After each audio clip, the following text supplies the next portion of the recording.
पूरी तरह से अलोकतांत्रिक तरीके चल रही है और लाठी और गोली के आधार पर यह राजस्थान की जनता की आवाज़ को दबाना चाहती है। राजस्थान का युवा सड़कों पर है, उसका भविष्य पूरी तरह कांग्रेस के नेताओं ने अपने केवल कुछ लोगों के परिवार के मित्रों के अपने गुर्गों के लिए अपना कैसा भविष्य बना सकता है, इसके नाते से उसके भविष्य को बर्बाद करने का काम किया। आज भारतीय जनता युवा मोर्चे के कार्यकर्ताओं ने जब शांतिपूर्वक इस विषय की सीबीआई जांच को मांग को लेकर के प्रदर्शन किया, भारतीय जनता पार्टी के प्रदेश अध्यक्ष उसका नेतृत्व कर रहे थे, उसमें बर्बरतापूर्वक शांतिपूर्वक प्रदर्शन के ऊपर लाठीचार्ज किया। वो किसी भी रूप में इसको हम स्वीकार नहीं कर सकते और भारतीय जनता पार्टी अब सड़क पे भी लड़ेगी, क्योंकि अब खुद कांग्रेस सरकार ने इसके लिए संघर्ष की शुरुआत कर दी है। भारतीय जनता पार्टी इसको सड़कों पर लड़ेगी और सदन में भी सरकार को घेरने का। राजीव गांधी स्टडी सर्किल का बार बार नाम आ रहा है और उसमें कहीं न कहीं मुख्यमंत्री से कभी जुड़ा हुआ आ रहा है, किस रूप में देखते हैं आप?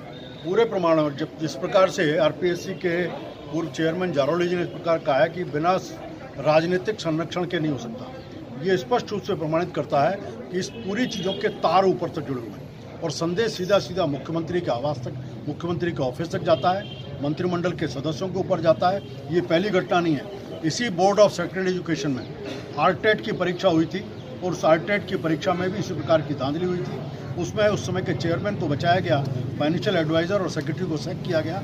इसी प्रकार का फिर दोबारा दौरान हो रहा है। उन तारों को जोड़ना चाहिए, आरटेट से भी इसको निकालना चाहिए और मिलजुल करके उस समय के चेयरमैन, आज के चेयरमैन, उनके सबके संबंध, उनके पूरी कॉन्स्पिरेसी में किस प्रकार का हिस्सा है, ये एक सब जांच के दायरे में। रीट की अभ्यर्थी 3 साल तक तैयारी की 50,000 की जो मांग कर रहे हैं, क्या ये उचित नहीं है? पूरी तरह से। अभी तो पहली बात तो ये कि ये जिस प्रकार का रीट हुई है, उस रीट में आम विद्यार्थी को इस बात का डर लगा है कि क्या निष्पक्षता पूर्वक कोई चीज़ होगी।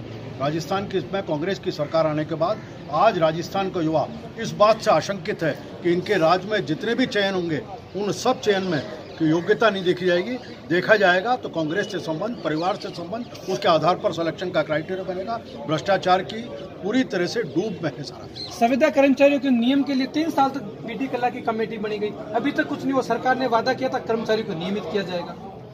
ये जिन वादों को लेकर के सरकार आई थी, उन्होंने कहा था हम किसानों को ऋण माफी करेंगे, वो आज तक अपने आप को ठगा महसूस कर रहा है। बेरोजगारी भत्ते का विषय युवा को नहीं दिया। खुद संविदा कर्मियों को कहा था कि आपको हम रेगुलाइज करने का काम करेंगे, आज तक तो आपने कहा कि बीडी कल्ला की समिति लगातार बैठती है, चाय नाश्ता करती है, लेकिन उसको रिपोर्ट नहीं आती, उनको रेगुलाइज करेंगे। ये सरकार झूठ के आधार पर बनी, झूठ के पुलंदे पर चल रही है। रोज नई बात बोलना और उसके ऊपर अमल नहीं करना। विकास पूरी तरह ठप है, कानून व्यवस्था इनके नियंत्रण से बाहर हो चुकी है। अब रास्ता एक है कि राजस्थान की जनता इनके विदाई का मार्ग प्रशस्त करे।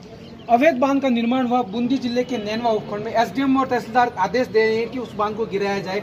सिंचाई विभाग स्वयं कह रहे हैं अवैध बांध बनाए। गहलोत की सरकार में अवैध बांध कोरोना काल में एक बांध नहीं है, ये तो सरकार पूरी की पूरी आज अवैध तरीके से और पूरी भ्रष्टाचार में लिप्त है। आज ट्रांसपोर्ट के घोटाले से लेकर के राजस्थान बोर्ड ऑफ एजुकेशन घोटाले तक, प्रोसिक्यूशन की सैंक्शंस के विषय में, हर विषय पे सरकार कटघरे में खड़ी है। आम जनता पूरी तरह से सरकार से त्रस्त हो चुकी है। दिव्यांग विशेष दिव्यांग भवन के बाहर 104 दिन से धरने पर बैठे हैं, अभी तक उनकी सुध लेने वाला कोई? केवल बातों की बात है। मुझे ध्यान है कि दिव्यांगों का विषय पहले भी धरना चला था, बहुत से मंत्री था, स्वयं जाकर के उनकी बात की, उनकी समस्याओं को बैठ के समाधान करने का काम किया। मुख्यमंत्री जी बातें बड़ी करते हैं, लेकिन बातों को धरातल पर नहीं उतरती। 3 साल में जो बात की थी वो भी नहीं उतरी और आज जो कर रहे हैं वो भी धरातल नहीं होगी। अच्छा हो कि वो स्वयं अपने आप को गांधीवादी कहते हैं, लेकिन इस जनता की बातों को सुध लें। खुद गृह मंत्री है, नियंत्रण के आदमी है, इस्तीफा देकर के किसी योग्य व्यक्ति को गृह मंत्री। सहकारी मंत्री स्वयं दिव्यांग के समाज कल्याण मंत्री टीकाराम जूली जी, वो भी उनकी सुध नहीं ले पा रहे। किसी की सुध नहीं। मैं कह रहा हूँ, मुझे मुख्यमंत्री, जिस परिवार का मुखिया ही निरंकुश हो गया, जिस परिवार का मुखिया संवेदनहीन हो, वहाँ उस परिवार की क्या बात है।